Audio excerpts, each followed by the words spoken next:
keçən bəhsimizdə demişdik ki, imamətlə bağlı dəlillərimizi Quran-ı Kərimin ayəsindən göstərəcəyik. Onlardan biri də Məryəm surəsinin 50-ci ayəsidir.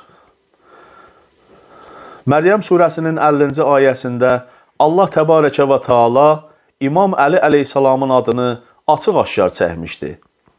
Və bu haqda hədisimizi və dəlillərimizi və kitablarımızı inşallah istəyirəm siz əzizlərə ərz eləyək.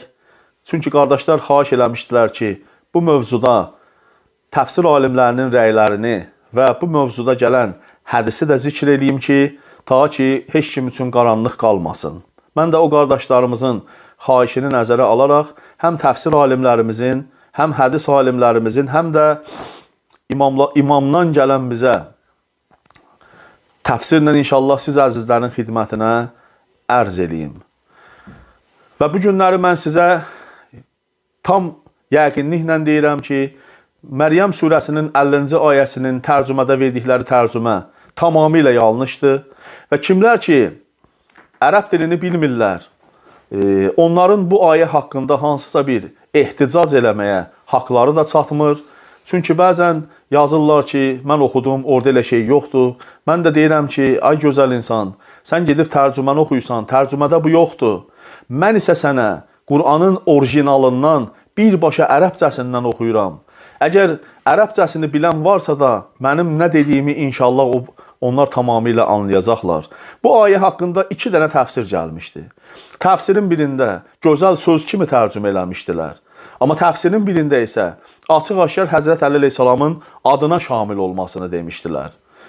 Və inşallah ayəni siz əzizlərə oxuyun və sonra o ayənin haqqında açıqlamalarımızı və dəlillərimizi göstərək. Və mən demək istəyirəm ki, Allaha sığınırıq ki, özümüzdən söz danışaq. Allaha sığınırıq ki, öz nəfsi istəyimizdən ayələri təfsir edək. Peyğəmbər sallallahu aleyhi və aleyhin sözünü heç vaxt unutmamalıyıq ki, mən fəssərəl Qur'anə birəyih, kim Qur'anı öz başına, öz rəyindən, öz nəfsindən, öz fikirlərinə görə təfsir eləsə, Peyğəmbərimiz buyurur ki, indidəndən cəhənnəmdəki oturacaq yerini hazırlasın. Onun oturacaq yeri cəhənnəmdir. Allah Məryəm surəsinin 50-ci ayəsində buyurur ki, Bismillahirrahmanirrahim və vəhabnə ləhum min rəhmətinə və cəəlnə ləhum lisanə sidqin əliyyən. Biz onlara öz rəhmətimizdən bəxş elədik və onlar üçün qərar verdik, doğru danışan, təsdiqləyən dil əlini. Lisanə sidqin əliyyən. Quran-ı Kərimdə Məryəm surəsinin 50-ci ayəsidir, əliyyən kəlməsi.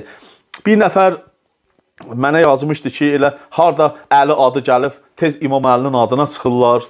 Yəni, Əli yazılıb ki, yox, ona görə deyil. Burada Əli yazılıb deyə İmam Əlinin adına çıxmırıq. Burada İmam Əlinin adından bağlıdır deyə İmam Əlidən danışırıq. Lisanə sidqin əliyyən. Bunu məsəl üçün gətirib təfsir edib, gözəl söz kimi deyiblər. Amma o təfsirdə gətiriblər, onunla işimiz yoxdur.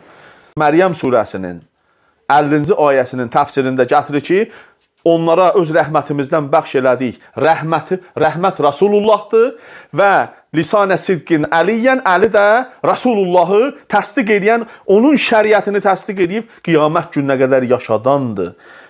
Və çox uzun bu haqda danışmaq olar, çox hədislər gətirmək olar. Amma inşallah uzunçuluq olmasın deyə elə bu təfsir kitablarının adlarını da çəkməklə kifayətlənirəm. Və bu ayənin nəticə, bu ayədən nəticə nədir? Məryəm surəsinin 50-ci ayəsində əlini lisan-ı sidq ki qərar verdik Allah buyurur. İmamın da hədisindən göstərdik ki, bunu imamlar deyir, bunu təfsir alimlərimiz deyir. Bu ayə açıq-aşkar imamətə dəlalət edir. Yəni, əgər Rasulullahı təsdiq edən Həzrət Əli əleyhissalamdırsa da, onda Rasulullahdan sonra imamət İmam Əli əleyhissalama məxsusdur. Rasulullahın təsdiqi Həzrət Əli əleyhissalamdırsa, onda təsdiqə tabi olmaq nədir? Vacibdir.